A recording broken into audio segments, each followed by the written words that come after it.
Hi, I'm Claire Tompkins, the Clutter Coach, and this is the Organize Your Life podcast.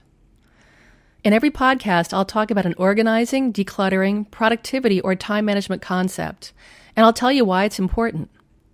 I'll include an action step at the end so you can start practicing right away, all in just 5 minutes. My specialty is chunking down these big topics so they aren't overwhelming. That's the concept for the podcast, too. I'm now done with the material from my first book, 52 Simple Ways to Get Organized. If you want the book, you can find it on my website or on Amazon. And you can view the show notes for this podcast on my blog. If you have questions or would like me to talk about a particular topic, just shoot me an email at claire@cluttercoach.net. I would love to hear from you. Keep in touch by getting on my mailing list. It's under the Free Stuff tab on my website, cluttercoach.net. Okay, here we go.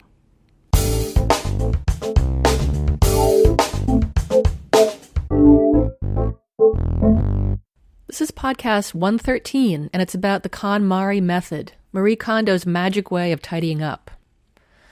There are pros and cons to the method. I'll talk about why it might not work for you and why that's okay, and how you can tweak it to suit you. What's good about the Konmari method? Well, she wants you to take everything out, everything you own, and examine it. Hold it in your hands, experience it. From her perspective, you are investigating to see whether it sparks joy, and touch is important. In my view, you do need to do this, but you need to do it in order to consider each possession thoughtfully before making a decision to keep it or not. I do believe that everything you own has an effect on you, however small it might be. Each item has a bit of a pull on you, a draw on your energy, because it's taking up space in your home and in the back of your mind. You are responsible for maintaining, cleaning, repairing, and storing all these things, not to mention remembering where they are when you want them. Now, I know it sounds kind of woo-woo, but here's how I know it's true. Whenever I finish decluttering a space with a client, the client invariably feels lighter and freer. Really, every time. They might not have been consciously aware of the burden of their clutter, but once it's gone, boy, they can feel it. They sigh, as if a load's been lifted off them. So that's how I know it's true, and that's my reasoning behind sorting through absolutely everything. Clients sometimes tell me, oh, we can skip over that drawer. I know it's in there. I'm going to keep all that stuff. When they say that, it can mean one of several things. It can mean that the drawer contains items they feel they can't give me a good reason for keeping, and they're worried I'll challenge them.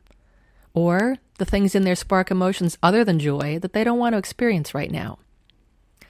Or they're not prepared to make decisions about these particular items. Or they actually believe they have vetted everything in the drawer, which most of the time turns out not to be completely true. All those reasons are versions of the burdening effect of clutter. Kondo writes about thanking your socks at the end of the day for their service, and some readers and viewers have been put off by treating their socks like they're alive. But I find people do have strong feelings about their possessions, good and bad. There are the ones that spark joy and the ones that spark maybe dread or anxiety. Joyful possessions are easy to identify. The others, not so much. That's because we don't usually want to dwell on those negative feelings.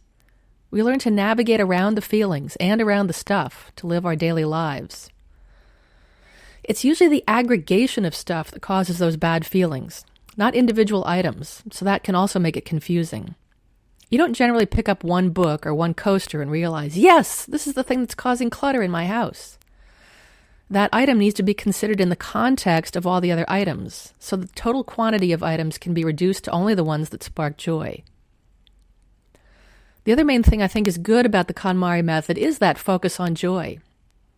Of course, the problem with that is that our lives are filled with things that we simply need to have around, joyful or not.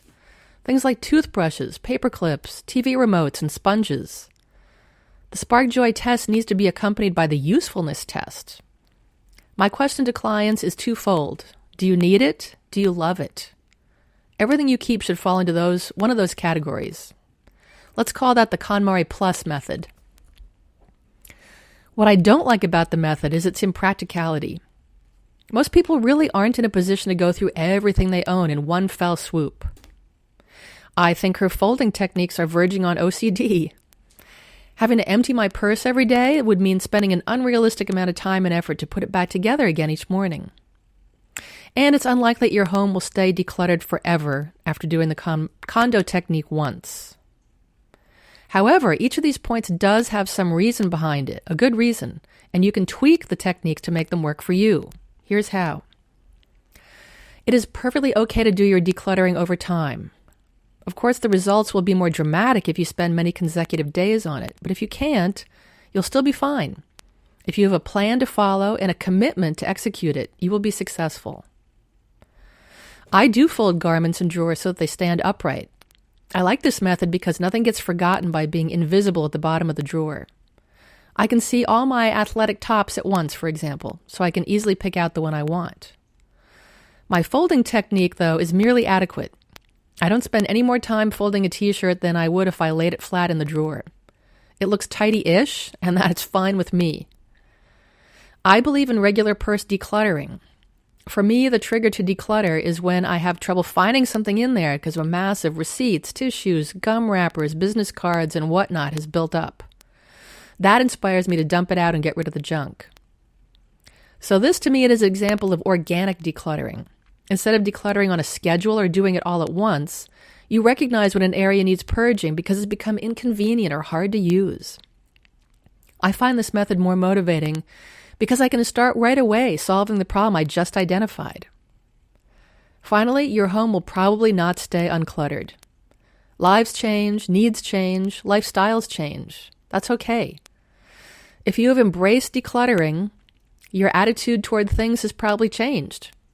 You'll be more appreciative of the organized space you've created. You'll be more discerning about what you allow into your home. You'll be more mindful of your patterns of acquiring. Those mind shifts will help a lot in maintaining an uncluttered home.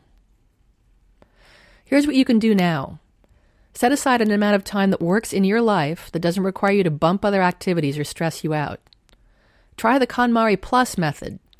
Ask if each item inspires joy. If it does, keep it. If it doesn't, then ask if you truly need to have it for practical or legal reasons, not just because it might come in handy someday. Limit the needed things to those that you need now. Hey, thanks for listening. I'm Claire Tompkins, the Clutter Coach.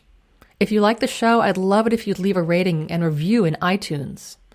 You can subscribe, too, so the podcast will be ready and waiting for you to listen to it.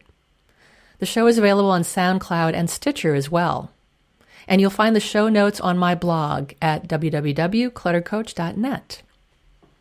And again, please come visit me on livecoach.io and get that gift certificate while the offer lasts.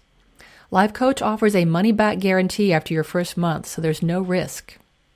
See you next time.